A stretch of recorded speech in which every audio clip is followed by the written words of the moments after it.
one of these days I'm going to be able to record a video about a trip I've taken where everything went right. This is not that video.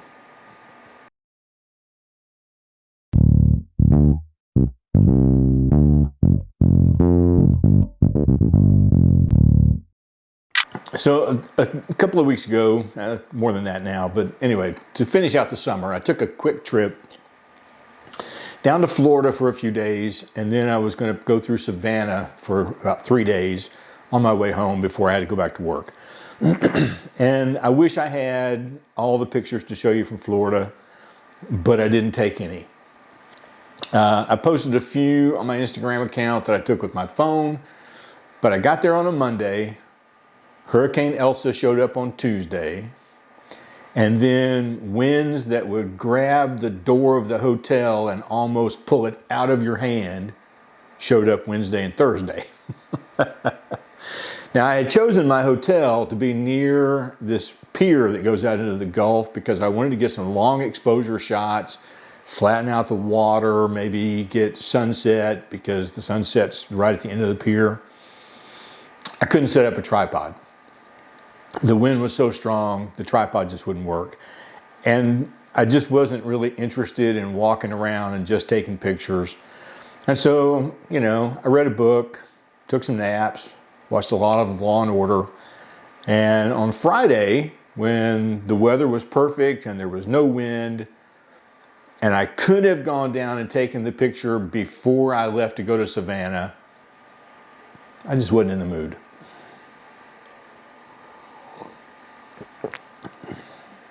So when I got to Savannah, I had some plans. You know that old saying, if you want to make God laugh, tell him your plans? Well, I had some plans. So there is a lighthouse there. I think it's called the Cockspur Island Lighthouse that's just off of Fort Pulaski. And it sits out on this little island that at high tide, the island gets covered up and you just have this lighthouse out in the middle of the water. And so that's where I wanted to go. So I went out to Fort Pulaski and I walked around. I saw that it was going to be about a 45-minute walk from the fort around the trail to where the viewing station is to see the lighthouse. And then I looked at the tide charts, and the tide was going to be at its height about 30 minutes before sunset, and I thought, this is perfect. Absolutely perfect. And then I went back and I asked them, what time does the Fort Pulaski Park close? Well, it closes at 5 o'clock. And there was no way, looking at the tide charts, there was no way to get the picture I wanted while the park was open, and I wasn't going to walk out there 45 minutes out, carrying my gear, 45 minutes back to get a shot I knew wasn't going to be anything worth taking. Okay, so that's gone. And then I thought, well, maybe I will go down. I've been watching some videos by Attilio Rufo, where he's doing long exposures in an urban setting around sunset, just as the lights come on. He gets that starburst out of the lights, and with the long exposure, there are no people present in the picture. And I thought, you know, on the riverfront, that would be a really great place to take a picture. I couldn't find a place that had any kind of visual interest at all for that kind of a picture. Out the window. So I spent my time doing two things: taking photo walks and eating food. Because you can't go to Savannah without eating. And so today's video is about the photo walk that I took. Now, for me, there's a huge difference between a photo walk and street photography. When I go out on a photo walk, I'm looking for something that's interesting, an interesting shape, an interesting building, something that's sort of incongruent and out of place. And so I might take a picture like this one where somebody has put a Coke can on top of a fence, and it's just out of place, has a little interest. Or I might take walking up some stairs, I might take a picture of this little piece right here that's just this one little space in this larger context that has some interest to it. I also take pictures of storefronts. So I took a picture of one of the first restaurants that I went to for lunch, the Gray Market, which was absolutely fabulous. So if you ever get a chance to go to Savannah, go to the Gray Market. And then I stumbled across a little section where they were like working on cars, and it was a locksmith. And I took this picture, and this kind of picture is what I really like to take when I'm out doing a photo walk. These are the things that I really like to find, because I love to crank up the contrast. I love to crank up all the textures and give it an almost Dagon edit look so that it's really crunchy and, you know, I mean, just overblown. I love that kind of stuff. Not every picture, but when I find the right one like this one, that's what I do. And I did it in both black and white, and I did an edit in color. But one of the primary things that I'm trying to do is practice my street photography. And so as I was walking, I was also trying to get through places where there were people and those kinds of things. And I got a few shots that I kind of halfway liked. This picture of this guy on a bicycle, happened to catch him just at the right time. He was in the right place in the picture. You know, the lighting could have been a little better. It was all, the lighting's kind of flat, so it's a little boring. And I got a lot of pictures like that. People that were interesting to look at, but when I edited the picture, the lighting was flat. It didn't really say anything. But then I came across this picture.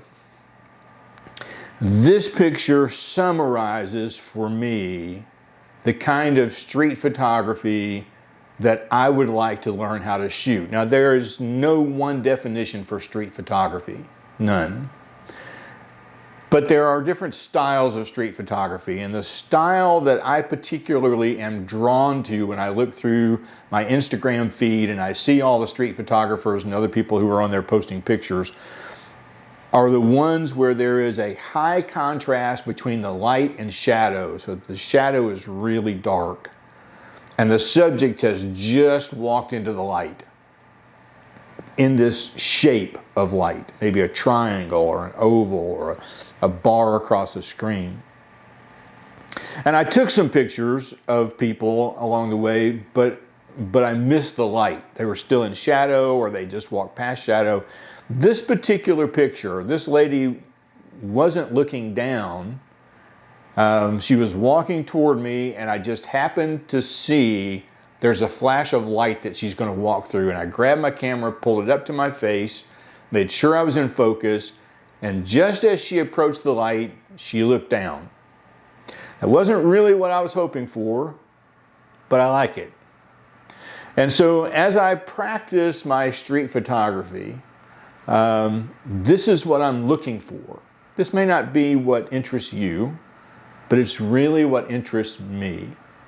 And so I'm going to be, this was shot again on my Canon M50 using the Brighton 35 millimeter, which is about a 60 millimeter, is it 60, 57 millimeter equivalent on a full frame. And I just bought the 25 millimeter Brighton Star, and it will turn out to be more like a 38 to 40 millimeter, almost a 35 millimeter full frame. And that's really the lens I want to shoot on. I want to get about a 35 millimeter look, get a little more in the picture. It will cause me to get a little closer to people, out of my comfort zone.